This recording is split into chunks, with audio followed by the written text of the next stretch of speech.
இங்க உடம்பு முடியாத குட்டி பொண்ணுக்கு எப்படியாவது சரி பண்ணணும்னு நினைக்கிற அவங்க அப்பாவ காட்டுறாங்க. அதுக்கப்புறம் தன்னோட ஒய்ஃப் சாக போறாங்கன்னு தெரிஞ்சும் ஊர் ஃபுல்லா கோயிலுக்கு போயிட்டு வந்துட்டு இருக்க ஒருத்தர காட்டுறாங்க. 3வதா எங்க அப்பாவுக்கு பாரமா இருக்கக்கூடாதுன்னு சொல்லிட்டு ஒரு பையன் தற்கொலை பண்ணிக்க போய் லெட்டர் எழுதுறான். அதையும் காட்டுறாங்க. கடைசியா தான் நம்ம ஹீரோவ காட்டுறாங்க.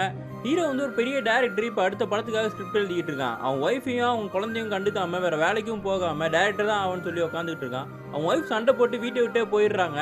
அந்த விஷயம் அவங்க வீட்ல இருக்க அப்பாவுக்கு தெரியும்போது, "ஏன்டா உன் வீடே ஜப்தியே ஆகப்போகுது. இன்னுமா நீ ஸ்கிரிப்ட் எழுதிட்டு இருக்கேன்னு" திட்டுறாரு. இந்த டென்ஷன்லயே அவன் கார்ல திரும்பி வந்துட்டு இருந்தவன், சுத்தி சாமியெல்லாம் இருக்கிறத பார்த்துட்டு, அவன் டேஷ்போர்ட்ல தொங்கிக்கிட்டு இருந்த சிலுவைய தூக்கி கீழ போட்டுறான். மேல கடவுள பார்த்து விரல காமிச்ச உடனே இது ஸ்ட்ரெயிட்டா கடவுள் பார்த்துடுறாரு. கடவுள் நேரா பூமிக்கே இறங்கி அவன் வீட்டுக்கு வந்துடுறாரு. இவன் அதை பார்த்து நம்ப மாட்றான். அவனை கூட்டு போய் பிரபஞ்சத்தை காட்டினவன தான் மிரண்டு போயிடுறான். கடவுள்கிட்ட மறுபடியும் வரம் கேட்குறான். என் படம்லாம் நல்லபடியாக ஓடணும்னு சொல்லிட்டு. இவன் கடைசியாக ஒரு தடவை வரம் கேட்டுருப்பான். படம் ஓடுச்சுன்னா உங்களுக்கு 3 தடவை இந்த கோயிலை சுற்றி வர முட்டி போட்டுன்னு. அதை பண்ணியிருக்கவே மாட்டான். நீ அதெல்லாம் பண்ண தேவையில்ல. அதுக்கு பதில் நீ என் கூட வான்னு சொல்லிட்டு அவனை காரில் ஏற்றி கூப்பிட்டு போகிறாரு.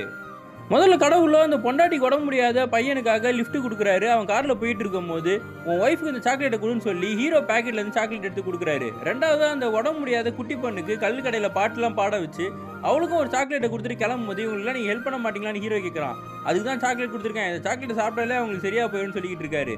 மூணாவது அந்த பையன் தற்கொலை பண்ணி போகும்போது இவனுக்கு சாக்லேட்லாம் இல்லை, நீ தான் போய் காப்பாற்றணுன்னு ஹீரோவே அங்கேருந்து போய் அந்த பையனை காப்பாற்றிடுறான்.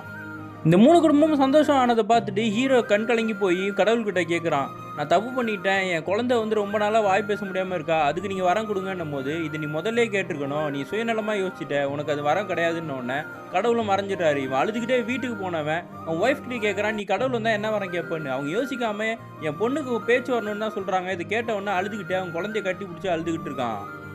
அப்போ அவன் பேக்கெட் மினுக்குது. அவன் பேக்கெட்டில் ஒரு சாக்லேட் வருது. அந்த குட்டி பொண்ணு அவன் பேக்கெட்டில் இருக்க சாக்லேட் எடுத்து சாப்பிட ஆரம்பிக்கிறா. இவனும் ஆச்சரியமாக பார்த்து பேச சொல்கிறான். எல்லாருமே தடுக்கிறாங்க. அந்த குட்டி பொண்ணு பேசுனதை பார்த்த உடனே எல்லாருமே பிரமிச்சு போயிடுறாங்க. இவன் வெளியே போய் கடவுளை கட்டி பிடிச்சி அழுதுகிட்டு இருக்கான். அப்போ தான் காட்டுறாங்க இவன் மட்டும் சுயநலமாக நான் டேரக்டர் ஆகணும்னு வேண்டிக்கிட்டு இருக்கும்போது பக்கத்துலேயே அவங்க ஒய்ஃபு வேண்டியிருப்பாங்க கடவுள்கிட்ட, என் பொண்ணுக்கு எப்படியா பேச்சு வரணும்னு. இதை முதல்ல கடவுள் பார்த்ததுனால தான் இப்போ இந்த பொண்ணுக்கு பேச்சு வர வச்சிருப்பாரு.